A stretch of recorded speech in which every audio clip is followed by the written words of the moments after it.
Alright, welcome back guys. So today on this video we're going to talk about the Chase mobile banking app. Actually we're going to talk about how to send a Zelle payment through the Chase banking app. So let's go ahead and get this started. So basically what the Zelle app is it's a cash transfer function on a number of different major banking applications. They even have their own app, but I just use it through my Chase app. So basically what it does is you can transfer money from your bank account into someone else's bank account, and you can just send it through their text message or through email, or if they bank with the same bank you do, then you could just send it right through to their bank account. So let's go ahead and see how this works. So here I have the Chase app. I'm not going to go into how to download that. You just get it from the App Store or from Google Play. Let's go ahead and open that up. I'm going to use my thumbprint since I've already registered that. All right, so here we are in the Chase app. This is the home screen here, and where you want to go is right up here, these three little lines. This is kind of their main menu drop down, so click on there.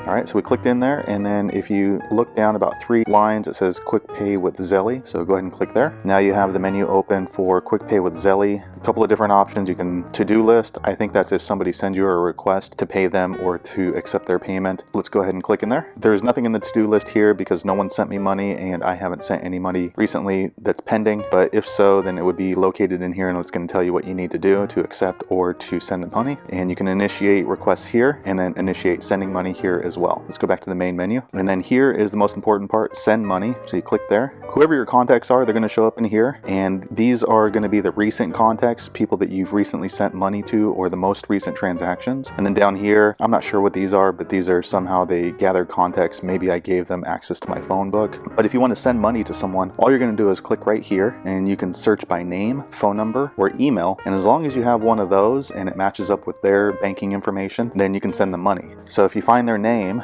then and they're in your contact list, then it should pop up. And if you have their phone number, then you could just send it to their phone number, and they'll get a message, a text message saying, hey, you have some money in your Zelle, click here to accept it. And then same thing with email. So let's go ahead and see how this works. So down here are other contacts that somehow Chase has pulled from maybe my phone book. So let's click on one. Okay, so I clicked on that person. I've never sent this person a QuickPay through Zelle, so it's warning me that make sure I have the name and the email information correct before I send the money. Because the thing is, if you send the money, it's pretty hard to retrieve it back from them. Actually, I don't think that you can. Actually, I think it might be impossible. If you know otherwise, be sure to leave a comment below. But this is just a warning that comes up.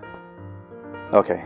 And now we're going to go ahead and zoom in and see their icon right here. There's no Zelle mark there, so therefore this email for that person maybe is not registered with Zelle. Once they get the email, then they're going to have to register with Zelle to be able to accept the money. So that is a person that's in the contact list, but not any recent transaction. Let's go ahead and go back. All right, so these top 3, I have sent them money before, so let's go ahead and click on one of these.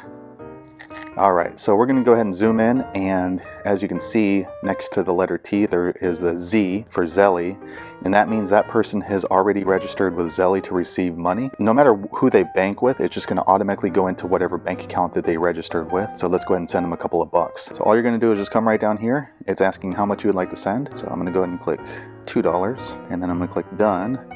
And then you want to go back through and confirm the phone number, the amount, which account this is going to be coming out of. So I'm going to be pulling this out of my checking account. And then you can change the day that it sent it. I'm going to send today. If you'd like to repeat the payment, then you would check that little box there. And then you could put a memo in there. I'm not going to do that. You can if you want to put happy birthday or Merry Christmas or something like that. And that's it. So you're just going to click send money. And then it's going to pop up with this little warning right here. And it says only send money to the people that you know.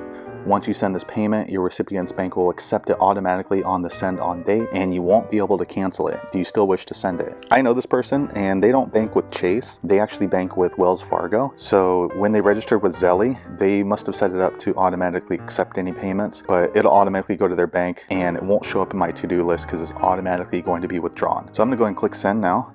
All right, so here's a confirmation. It says we're sending the money now. They'll get it in a few minutes. That's it. Click done.